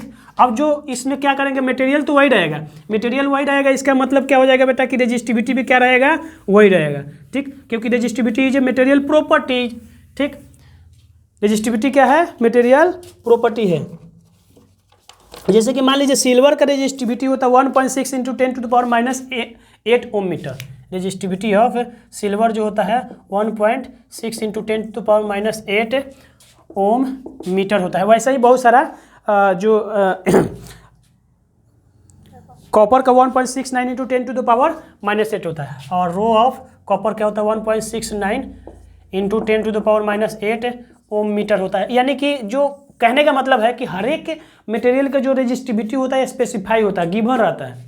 समझ में, ये हम लोग कुछ चीज़ों को याद करना होगा, और क्वेश्चन आएगा तो वो दिया रहेगा ठीक ना, याद करने की भी ज़रूरत नहीं है, क्वेश्चन रहेगा तो दिया रहेगा। तो हम लोग जो फैक्टर अफेक्टिंग पे जो हमारा क्वेश्चन करना था ये कि इनिशियली क्या है कि ये जो कंडक्टर है उसका लेंथ क्या है, एल है, और क्रॉस सेक्शनल एरिया क्या है, ए है। लेकिन अब क्वेश्चन क्या बनेगा कि लेंथ को क्या कर दिया, डबल एल। अब क्वेश्चन क्या है कि एल जो क्या हो गया, डबल 2L हो गया। समझ में आई बात है। देखिए अब हमारे पास क्या है फॉर्मूला, आर इक्वल टू क्या है, रो एल। अब क्या बोल रहा है ना कि वो जो वायर है उसकी लेंथ को हमें डबल कर दिया, तो अब रेजिस्टेंस पे क्या फ़र्क पड़ेगा। ठीक, तो हमारे पास फार्मूला क्या है, रो एल अपॉन ए। चले, रो एल अपॉन ए, तो किसको डबल किया है, लेंथ को डबल किया है ना, तो हम लोग क्या करेंगे, रो और एल के जगह पे अब क्या लिखाएगा, 2l और अपॉन ए। ठीक, तो एल को बाहर निकाल लेंगे तो क्या हो जाएगा, 2 को बाहर, तो पहले हम लोग r equal to rho L upon area बाहर निकाल लें इंटू 2, यानी कि रो एल, इसको r डैश बोल देते हैं, रो एल अपॉन ए क्या हो गया, r, रो एल अपॉन ए क्या हो गया, r, यानी कि r डैश इक्वल टू क्या हो जाएगा, r इंटू 2, यानी कि 2 गुना हो जाएगा बेटा, क्या हो जाएगा, 2 गुना हो जाएगा। ठीक, इस पे हम लोगों ने एक लेक्चर भी करा है, हमको लग रहा है 7th या 8th लेक्चर जो है हमारा फैक्टर अफेक्टिंग रेजिस्टेंस पे ही बेस्ड था। ठीक ना, फैक्टर अफेक्टिंग रेजिस्टेंस पे ही था। तो इस टाइप के क्वेश्चन बनेंगे बेटा। ठीक, और इसमें अगला और क्वेश्चन कैसा बन जा सकता है कि मान लीजिए एरिया को ही हम लोग डबल कर दिए, एरिया को क्या कर दिए बेटा, डबल कर दिए, तो एरिया अगर डबल करेंगे तो क्या हो जाएगा कि यहाँ पे 2a हो जाएगा, एरिया की जगह फार्मूला में क्या हो जाएगा, 2a हो जाएगा। देखिए कैसे होता है, देख लेते हैं अभी कि एरिया को हम लोग क्या कर दिए, 2a, तो देखिए अब नया जो फार्मूला होगा r डैश, यानी कि रो एल अपॉन a, तो ये क्या कहलाएगा, a के जगह पे क्या हो जाएगा, 2a 2a हो जाएगा, यानी कि अब इसको रो एल अपॉन a, ठीक, इंटू 1/2 कर सकते हैं, तो इसको क्या बोलेंगे हम लोग, r इंटू हाफ, यानी कि क्या हो गया, ये r/2 हो गया, यानी कि आधा हो गया, जो नया रेजिस्टेंस हो जाएगा वो क्या हो जाएगा, आधा हो जाएगा बेटा। तो ये हमारा फैक्टर अफेक्टिंग रेजिस्टेंस हो गया। अब देखते हैं आगे का टॉपिक क्या है। अच्छा, इसमें एक चीज़ और हम लोग को छूट गया, VI ग्राफ। ओम्स लॉ जब पढ़ रहे हैं तो हम लोग को VI ग्राफ की बात तो करना ही पड़ेगा, और VI ग्राफ के ऊपर भी हमने क्वेश्चन करा है, एक लेक्चर ही पूरा बनाया VI ग्राफ और फैक्टर अफेक्टिंग रेजिस्टेंस पे। तो VI ग्राफ क्या होता है बेटा कि पोटेंशियल डिफरेंस एंड करंट के बीच का ग्राफ है, पोटेंशियल डिफरेंस एंड करंट के बीच का ग्राफ है, और जो स्लोप ऑफ VI ग्राफ होता है वो क्या देता है, tan थीटा, क्या देता है, tan थीटा, और tan थीटा इक्वल टू क्या होता है, परपेंडिकुलर अपॉन बेस, और ये स्लोप ही यही tan थीटा ही क्या है, स्लोप है, और स्लोप क्या देगा, तो परपेंडिकुलर क्या है, वोल्टेज, परपेंडिकुलर क्या है बेटा, वोल्टेज, और बेस क्या है बेटा, करंट, और V/I को क्या बोलते हैं, रेजिस्टेंस, V/I को क्या बोलते हैं, रेजिस्टेंस। तो हमारा क्या हो जाएगा, VI graph, slope of VI graph gives resistance. ठीक, यानी कि ये स्लोप क्या है, रेजिस्टेंस। ठीक, और इस पे हम लोग बहुत सारा क्वेश्चन किए ही हैं। ठीक, तो ये हमारा अभी तक का जो, अब आगे हम लोग पढ़ेंगे कुछ, क्या पढ़ेंगे आगे देख लेते हैं। अच्छा हाँ, अब हम लोग पढ़ेंगे कॉम्बिनेशन ऑफ रेजिस्टर्स। क्या पढ़ेंगे, कॉम्बिनेशन ऑफ रेजिस्टर्स। देखिए बेटा, कॉम्बिनेशन ऑफ रेजिस्टर हम लोग को पढ़ना है। तो यहाँ पे 2 तरह के कॉम्बिनेशन है, series combination and parallel combination. तो क्या होता है, सीरीज कॉम्बिनेशन में क्या होता है कि रेजिस्टर क्या होता है, सब सीरीज में कनेक्टेड होता है, और पैरेलल में रेजिस्टर पैरेलल में रहेगा। तो यहाँ पे जानने वाली बात क्या है ना कि देखिए पैरेलल सीरीज, पहले सीरीज को देखते हैं। तो सीरीज रेजिस्टर में क्या, कॉम्बिनेशन में क्या होगा सर्किट में कि करंट जो होगा ना तीनों का सेम जाएगा। ये जो R1 R2 जो जा रहा है, I जो होगा सेम होगा, I सेम होगा सीरीज में, लेकिन वही देखो पैरेलल की बात करें तो करंट क्या है, तीनों में अलग अलग डिवाइड हो जा रहा है। ठीक, देखो ये सेम होता है, लेकिन वोल्टेज क्या होता है, डिवाइड होता है, वोल्टेज क्या होता है, सीरीज में डिवाइड होता है। लेकिन वही बात करें अगर पैरेलल की, तो वोल्टेज डिवाइड नहीं होता, पूरे तीनों रेजिस्टर के लिए वोल्टेज सेम होता है। ठीक, और एक और चीज़ आप देख लीजिए, जो एमीटर होता है, एमीटर जो कि करंट को मेजर करता है, ammeter is a device which measure the magnitude of current.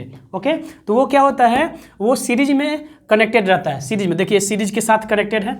वही अगर बात करें वोल्ट मीटर की, तो वोल्ट मीटर देखिए पैरेलल में कनेक्टेड होता है। ठीक, और वोल्ट मीटर हमेशा क्या होता है, पैरेलल में, और यहाँ भी देखिए एमीटर क्या है, सीरीज में। ठीक, तो एक क्वेश्चन आता है कि आखिर एमीटर जो है सीरीज में और वोल्ट मीटर पैरेलल में क्यों ही कनेक्टेड रहता है। ठीक, तो इसका रीजन होता है बेटा कि एमीटर में जो होता है रेजिस्टेंस मिनिमम होता है। क्या होता है, रेजिस्टेंस मिनिमम, सो डैट कि मैक्सिमम करंट फ्लो करे उससे। तो इसमें मिनिमम रेजिस्टेंस होता है, इसके वजह से क्या होता है, इससे करंट जितना मैक्सिमम होता है फ्लो कर सकता है। इसीलिए ये मिनिमम रेजिस्टेंस होने की वजह से इसको ये हम लोग सीरीज में कनेक्ट करते हैं, और इसमें वोल्ट मीटर में मैक्सिमम ये होता है रेजिस्टेंस, और मैक्सिमम रेजिस्टेंस होगा यानी कि करंट मिनिमम रहेगा, ठीक सॉरी, ठीक। इसके वजह से इसको हमेशा पैरेलल में कनेक्ट किया जाता है, क्योंकि देखो वोल्ट मीटर का काम है वोल्टेज नापना, तो वोल्टेज कब जाएगा, इसमें करंट नहीं जाएगा तभी तो वोल्टेज को अच्छे से नाप सकेगा ना। अगर वोल्टेज नापना है तो इसको करंट नहीं जाना चाहिए, और करंट कब नहीं जाएगा, जब रेजिस्टेंस मैक्सिमम हो।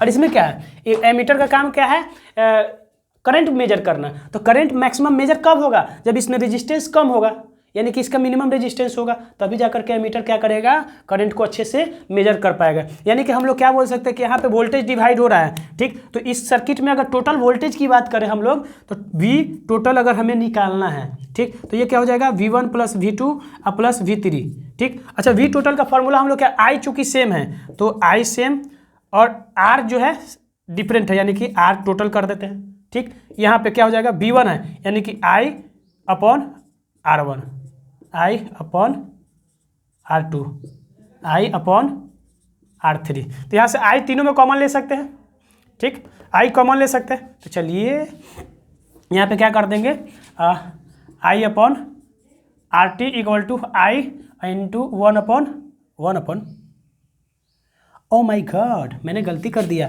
V इक्वल टू I होता ना, V इक्वल टू, तो V1 equal to I R1 होगा ना, I R2, मैंने इतना बड़ा ब्लंडर कर दिया, ठीक, ये हो गया, ओके। तो I ये करेंगे, कॉमन लेंगे तो क्या हो जाएगा, और यहाँ भी तो होगा ना, I R टोटल, हमने सीरीज वाला पैरेलल में कर दिया, हम सीरीज के कर रहे हैं, पैरेलल कॉन्सेप्ट लगा दिए, ठीक, गलती हो गया, चलिए पहले ही गलती पकड़ा गया, ठीक। तो ये हो जाएगा R1 प्लस R2 अब प्लस R3, ठीक। तो I से I गया, यानी कि R टोटल इक्वल टू क्या हो गया, R1 प्लस R2 अब प्लस R3, सॉरी फॉर गलती, ठीक, पहले ही हमें पता चल गया।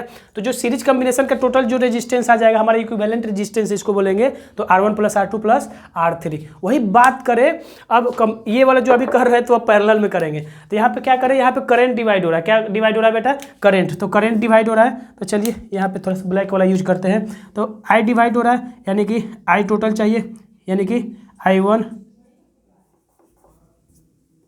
प्लस I2 प्लस I3, तीन आई है ना, ठीक। तो यहाँ पे I1 के जगह पे क्या लिख सकते हैं हम लोग, V सेम है तो V अपॉन R टोटल, ठीक, equal to V upon R1 plus V upon R2 plus V upon R3, ये हो जाएगा। V कॉमन ले लेंगे, ठीक, 1 upon R total is equal to 1 V common यहाँ पे हो जाएगा सबका, तो V कॉमन हो जाएगा, तो 1 upon R1 plus 1 upon R2 plus 1 upon R3, तो V से V गया सॉरी बेटा, तो V से V गया, तो हमारे पास फार्मूला क्या आ गया बेटा, यहाँ पे 1 upon R total equal to 1 upon R1 plus 1 upon R2 plus 1 upon R3। अगर बहुत ज़्यादा होगा N तक तो Rn तक करते चले जाएंगे, अगर N number of register connected है तो वहाँ पे कहाँ तक जाएंगे, Rn तक करते चला जाएंगे। तो ये हमारा series combination and parallel combination का कुछ डेरिवेशन हम लोग कर लिए, फार्मूला कर लिए, ठीक। तो आगे हम लोग पढ़ेंगे, न्यूमेरिकल सब किए हुए हम लोगों ने, न्यूमेरिकल सब किए हुए हैं, ठीक। तो इसमें ज़्यादा हम लोग न्यूमेरिकल पार्ट, इसमें चूँकि रिवीजन है, शॉर्ट रिवीजन है, तो इसमें हम लोग न्यूमेरिकल पार्ट नहीं ले रहे हैं, इसमें टोटल का total theoretical and conceptual part को ही हम लोग ले पा रहे हैं, ठीक। तो चलिए आगे पढ़ते हैं हीटिंग इफेक्ट ऑफ, चलिए देखिए यहाँ पे हम लोगों ने हीटिंग इफेक्ट ऑफ करंट देखना है। तो हम लोग देखिए क्लास 10th में 2 टाइप के इफेक्ट देखते हैं हम लोग करंट का, पहला हीटिंग इफेक्ट ऑफ करंट और दूसरा देखते हैं magnetic effect of current. Heating effect of current जो अभी पढ़ेंगे, और मैग्नेटिक इफेक्ट ऑफ करंट जो पढ़ चुके हैं, और नेक्स्ट लेक्चर जो हम लोग का 1 शॉर्ट रिवीजन जो है मैग्नेटिक इफेक्ट ऑफ करंट ही है। तो हीटिंग इफेक्ट ऑफ करंट किसको बोलेंगे बेटा, जब किसी हाई रेजिस्टिव वायर से, कंडक्टर से अगर हम लोग करंट को पास कराते हैं तो जो कंडक्टर होता है बहुत हॉट हो जाता है, हीट कर जाता है, ठीक। और हॉटनेस की वजह से हीट प्रोड्यूस करता है, और वो क्या करता है, हीटिंग और हीट एनर्जी प्रोड्यूस करता है। यानी कि जितना ज़्यादा रेजिस्टिविटी रहेगा उस कंडक्टर का और उसमें अगर हम लोग करंट को पास करते हैं तो क्या हो जाता है, गर्म हो जाता है। ये बिजली रानी क्या हुआ तुम्हें, क्यों टिमटिमा रही है? अभी टिमटिमाना था, दिन भर सही थी, अभी मेरा लेक्चर के टाइम ही मनुष्यत दिखाना है तुम्हें। गजब हाल है यार। ठीक, तो क्या है, हीटिंग इफेक्ट ऑफ करंट में क्या हो गया बेटा कि हाई रेजिस्टिव कंडक्टर से अगर हम लोग इलेक्ट्रिक करंट को पास करा रहे हैं तो वो कंडक्टर क्या हो जाता है, बहुत ज़्यादा हीट हो जाता है। बहुत ज़्यादा हीट होने की वजह से हीट एनर्जी जनरेट हो जाता है और उसी को हम लोग क्या बोलते हैं, हीटिंग इफेक्ट ऑफ करेंट। यानी कि करंट की वजह से ही हीट प्रोड्यूस हो रहा है ना, क्योंकि अगर करंट उस हाई रेजिस्टिव वायर से नहीं पास होता तो हीट प्रोड्यूस नहीं होता, तो करंट की वजह से हो रहा है, तो इसीलिए हीटिंग इफेक्ट ऑफ करंट पढ़ते हैं। अब देखिए उसके बाद जो होता है जूल्स लॉ ऑफ हीटिंग बोला जाता है। तो इसी इफेक्ट के वजह से जूल्स जो है एक लॉ दे दिए, क्या दिए कि करंट जो होता है वो डायरेक्टली प्रोपोर्शनल, ये अकॉर्डिंग टू जूल्स लॉ क्या बोलता है कि जो करंट होता है, current flowing through a conductor, ठीक, वो हीट कितना प्रोड्यूस करेगा, ठीक ना।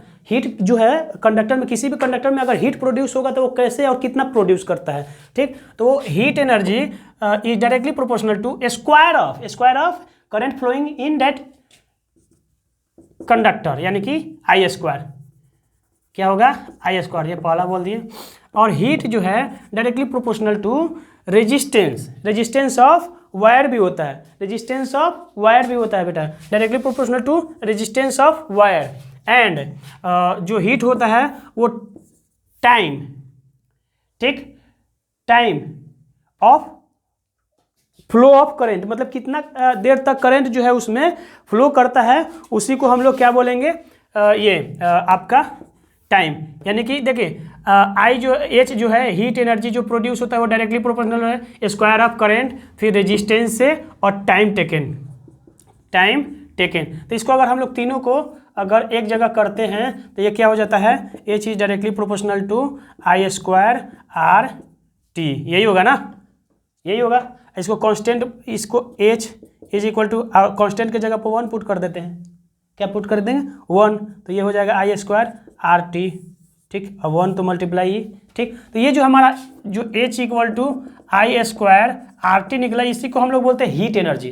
क्या बोलेंगे बेटा, हीट एनर्जी, यानी कि एनर्जी। और हीट एनर्जी बोलो या वर्क बोलो, work, heat energy and energy इस चैप्टर में ये क्या है, सेम है। क्या है बेटा, सेम है। तो देखिए अब ये हमारे पास एच इक्वल टू आई, यहाँ से हम लोग एक और फार्मूला निकाल सकते हैं, H equal to I square R T हो गया। तो अगर हम लोग आई के जगह वी, ये क्या बोलते हैं, और क्या निकालेंगे, आई स्क्वायर आर टी हो गया ना, तो आई स्क्वायर आर टी आ गया अगर हमारे पास। हाँ, अच्छा, हम लोग अभी हीटिंग इफेक्ट ऑफ करंट पढ़ रहे हैं ना, तो इतना तो हमारा फार्मूला आ ही गया, यानी कि हीट एनर्जी का हमारे पास फार्मूला आ गया, ठीक। अच्छा, हम लोग के इससे फार्मूला और हम लोग डिराइव कर सकते हैं, कैसे, हमें पता है V यानी कि पोटेंशियल जो डिफरेंस होता है, पोटेंशियल डिफरेंस होता है वो वर्क अपॉन क्यू होता है। क्या होता है, वर्क अपॉन क्यू, ठीक। अच्छा, वर्क क्या है, आई स्क्वायर आर टी, ठीक। यहाँ पे क्या है, तो यहाँ पे वर्क की बात करें तो वी क्यू हो जाएगा, ठीक। तो वर्क इज इक्वल टू क्या हो जाएगा, वी इंटू क्यू, ठीक। अब वर्क इज इक्वल टू क्या, वी तो है, क्यू के जगह पर क्यू का फॉर्मूला हम लोग को पता है, क्यू इज इक्वल टू क्या होता है, आई टी, ठीक। तो इसको हम लोग यहाँ पे पुट कर देते हैं, तो वर्क इज इक्वल टू क्या हो जाएगा, वी, और क्यू की जगह पर आई टी पुट कर देते हैं, आई और टी, यानी कि वर्क इज इक्वल टू क्या हो गया, वी आई टी। वर्क क्या है, यही एच है ना, यही एच के फार्मूला हो गया ना, यानी कि दो फार्मूला, वर्क बोलो या एच बोलो, ये क्या आ गया, वी आई टी, ठीक। अब देखिए हम लोग क्या करेंगे, ये आ गया, तो v इक्वल टू हो गया आई, अच्छा, आई स्क्वायर आर टी, अगर आई आर कर देंगे। अब नेक्स्ट वाले में क्या करेंगे हम लोग, वर्क वी आई टी हो गया,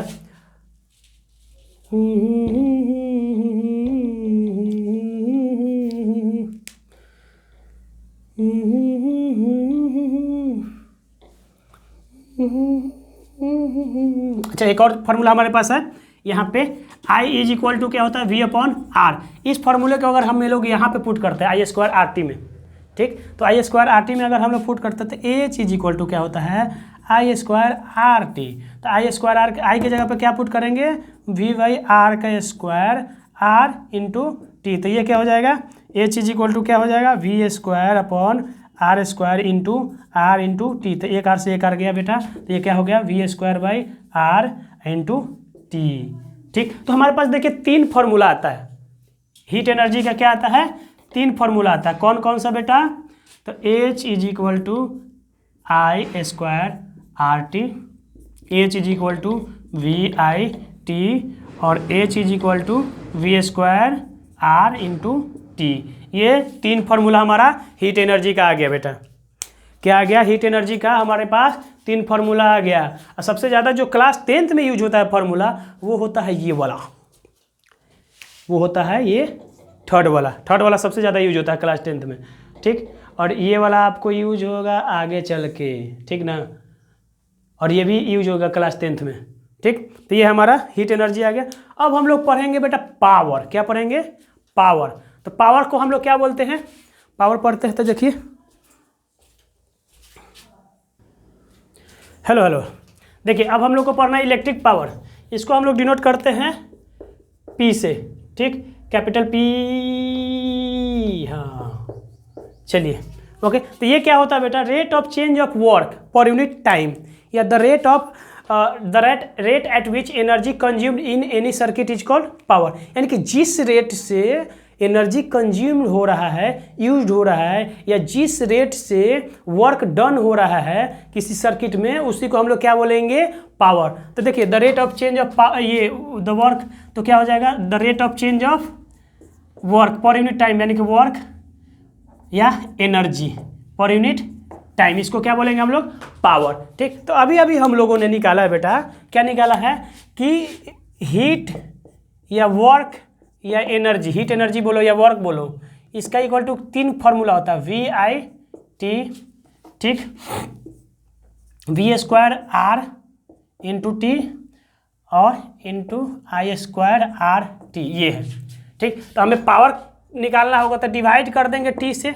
डिवाइड क्या कर देंगे बेटा, टी से। तो देखो सबका टी गया, इससे गया ना, तो हमारे पास क्या आ गया, पावर इक्वल टू क्या आ गया बेटा, वी आई, फिर क्या आ गया, वी स्क्वायर बाई आर, और फिर क्या आ गया, आई स्क्वायर आर। तो ये हमारा पावर का क्या आ गया बेटा, फॉर्मूला। अच्छा हाँ, एनर्जी का ऐसा यूनिट जूल होता है। क्या होता है, जूल। तो पावर का क्या हो जाएगा, पावर का क्या हो जाएगा, वर्क अपॉन टी है, यानी कि जूल पर सेकेंड, और जूल पर सेकेंड को क्या बोलते हैं हम लोग, वैट। ठीक, तो पावर ये क्या हो जाएगा, पावर का ऐसा यूनिट क्या हो जाएगा बेटा, वैट। क्या हो जाएगा, वैट। तो यही हमारा पावर है। अब देखिए इसमें हम लोग कमर्शियल यूनिट ऑफ एनर्जी पढ़ते हैं। अगर यहाँ से हम लोग एनर्जी की बात करें, यानी कि हीट एनर्जी, तो देखिए पी इक्वल टू क्या हो गया, एनर्जी अपॉन टाइम। तो एनर्जी इक्वल टू क्या हो जाएगा, पावर इंटू टाइम। क्या हो जाएगा, पावर इंटू टाइम। ठीक, तो अभी जो हम लोग ये पावर पढ़ लिए, तो ये पावर होता है कि किस रेट से एनर्जी किसी अप्लायंस, कोई भी अप्लायंस होता है, यानी कि जो इंस्ट्रूमेंट होता है, इलेक्ट्रिकल इंस्ट्रूमेंट होता है, वो किस रेट से कोई भी पावर को कंज्यूम कर रहा है।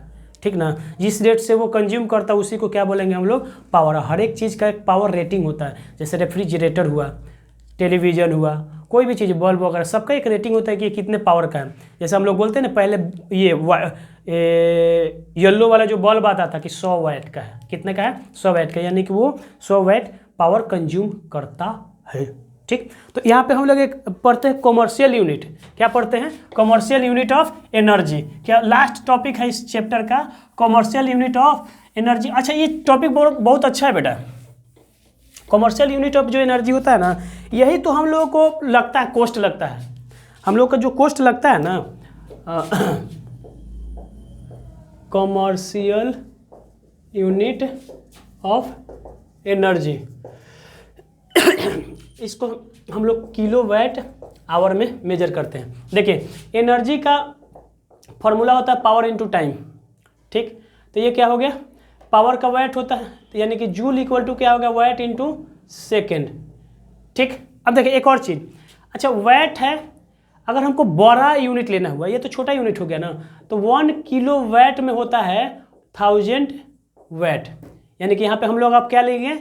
ठीक, अगर हमें एनर्जी निकालना है यूनिट में, तो हमें निकालना है 1 किलो वैट आवर, यानी कि 1 किलो देखो यहाँ पे पुट कर देते हैं ना फिर से, energy equal to 1 kilowatt, 1 kilowatt ये हो गया जो बड़ा पावर, और इनटू आवर, यानी कि इसको भी बड़ा कर दिया। ठीक, तो देखिए इज इक्वल टू क्या हो गया 1 किलोवाट यानी कि 1000, ओके। 1 किलोवाट के जगह पे क्या हो गया, देखो 1 किलोवाट की जगह पे ये हो गया इंटू ये आवर में है, तो इसको क्या करेंगे पहले मिनट में चेंज करेंगे तो 60, फिर मिनट को क्या करेंगे सेकेंड में चेंज करेंगे तो फिर से 60, तो ये क्या हो जाएगा ई इज इक्वल टू क्या हो जाता है, ये कुछ आ जाएगा 36 और 2 और 3 यानी कि 5 गो जीरो। ठीक, तो ये क्या हो जाएगा जूल। ठीक, तो ये क्या हो जाएगा ई इज इक्वल टू क्या हो गया 3.6 इंटू 10⁶ जूल, और यही क्या है बेटा हमारा 1 यूनिट एनर्जी है। इसी को हम लोग पे करते हैं, इतना जूल जो होता है ना, इतना जूल को हम लोग पे करते हैं, लिखते हैं ना कि 1 यूनिट के 10 रुपये लग रहा है या 5 रुपये लग रहा है या जो भी लग रहा है, तो ये 1 यूनिट इतना ही होता है। ठीक, तो 1 यूनिट बराबर होता है 1 किलोवाट आवर। ठीक, तो इसीलिए क्या होता है 1 यूनिट बराबर आ गया आपका 3.6 इंटू 10⁶ जूल। समझ में आई बात, यानी कि हम लोग इतने का अपना क्या देते हैं बिजली बिल देते हैं, इतने एनर्जी का हम लोग बिजली बिल देते हैं बेटा। ठीक, तो ये हमारा आज जो 1 शॉट रिवीजन हुआ, तो इसमें हम लोग सारे टॉपिक कवर कर लिए। इसमें एक टॉपिक जो हमें लग रहा है कि जो छूट गया वो है बैटरी।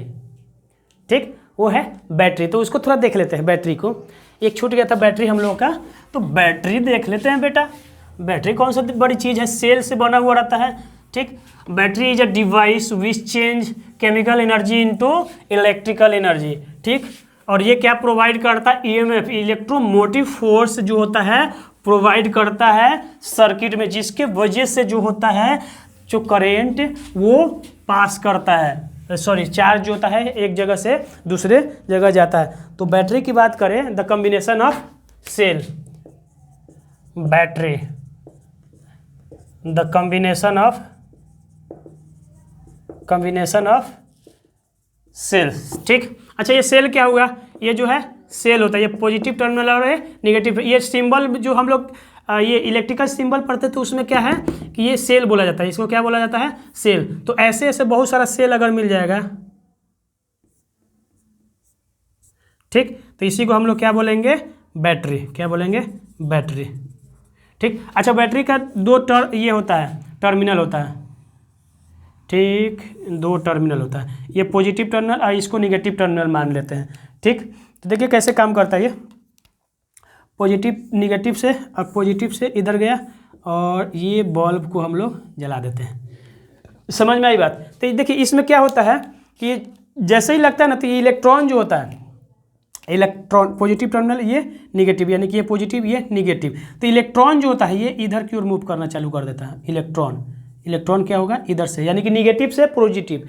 तो जब इलेक्ट्रॉन इधर मूव करेगा बेटा, तो करंट हमारा किधर मूव करेगा इधर, क्योंकि करंट हमेशा क्या होता है अपोजिट डायरेक्शन में ही मूव करता है। तो ये बैटरी है, द कॉम्बिनेशन ऑफ से। अच्छा देखिए ये ड्राई सेल है, जो टॉर्च वगैरह में जो लगाते हैं हम लोग। ठीक, अब इसमें क्या होता है कि केमिकल्स होते हैं, इलेक्ट्रोलाइट होते हैं। ठीक, डाई केमिकल होते हैं। अब ये केमिकल रिएक्शन होने के वजह से, ठीक, ये इलेक्ट्रॉन जो है फ्लो करता है। केमिकल रिएक्शन के होने की वजह से क्या होता है इलेक्ट्रॉन फ्लो होता है, क्योंकि केमिकल रिएक्शन होगा तो इलेक्ट्रॉन तो इजेक्ट होगा ही, इलेक्ट्रॉन इजेक्ट होगा तो फ्लो होगा, और ये जो फ्लो होता है तो ये इसके अपोजिट डायरेक्शन में क्या होता है हमारा करंट मूव करता है। और ये जो है बल्ब एक रजिस्टर की तरह काम करता है बेटा, और ये ग्लो कर जाता है। क्या कर जाता है ग्लो, लाइट ऑफ हो जाता है। ठीक, तो यही बैटरी है। और इसमें एक और ड्रिफ्ट वेलोसिटी होती है। ड्रिफ्ट वेलोसिटी एक जो 12 में पढ़ना है, लेकिन हमने लेक्चर में पढ़ाया था। तो drift velocity the velocity of electron, velocity of at which electron moving from one terminal to another terminal, यानी कि लो देखिए इलेक्ट्रॉन हमेशा low terminal to higher, low potential to higher potential को फ्लो करता है। इलेक्ट्रॉन किधर फ्लो करता है low potential to higher potential की ओर, क्योंकि ये जो लो पोटेंशियल से जो बैटरी क्या करता है हाई पोटेंशियल की तरफ इसको पुश करता है इलेक्ट्रॉन को। ठीक, तो जब इलेक्ट्रॉन लो से हाई की ओर बढ़ेगा, इट्स मीन दैट कि करंट जो है हाई पोटेंशियल से लो पोटेंशियल की ओर बढ़ेगा, यानी कि पॉजिटिव टर्मिनल से निगेटिव की टर्मिनल की ओर फ्लो करेगा कौन? करंट, क्योंकि करंट और इलेक्ट्रॉन दोनों एक दूसरे के अपोजिट डायरेक्शन में मूव करते हैं। ठीक, दोनों में कोई पटरी नहीं होता, वो दोनों एक दूसरे को पसंद नहीं करते हैं। समझ गए? तो ये हमारा बैटरी था। अच्छा हाँ, ड्रिफ्ट वेलोसिटी की बात कर रहा है, तो ड्रिफ्ट वेलोसिटी एक होता है, तो वो ड्रिफ्ट का मतलब ही होता है फ्लो करना। तो ड्रिफ्ट वेलोसिटी मतलब जिस वेलोसिटी से वीडी करके इसको डिनोट किया जाता है, जिस वेलोसिटी से ये इलेक्ट्रॉन मूव करता है, जिस स्पीड से इस इलेक्ट्रॉन मूव करता है, उसी को बोलते हैं ड्रिफ्ट वेलोसिटी या ड्रिफ्ट स्पीड। समझ में आ गई? तो ये हमारा जो भी चीज़ें बचा हुआ था तो ख़त्म हो गया बेटा। और हम लोगों ने एक शॉट में पूरा का पूरा इलेक्ट्रिसिटी का रिवीजन कर लिया, और बाकी जो पिछला लेक्चर हुआ है उसको आप लोग फॉलो करें। एंड जो भी न्यूमेरिकल है अब एनसीईआरटी सैम्पल पेपर सब बन जाएगा, क्योंकि प्रीवियस ईयर का क्वेश्चन भी हम लोग कराया। तो हर हर महादेव। और अब हम लोग नेक्स्ट लेक्चर की ओर प्रस्थान करेंगे। तो नेक्स्ट लेक्चर हमारा होगा one shot revision of magnetic effect of electric current. तब तक के लिए जय हिंद एंड हर हर Mahadev. Happy Mahashivratri to all of you.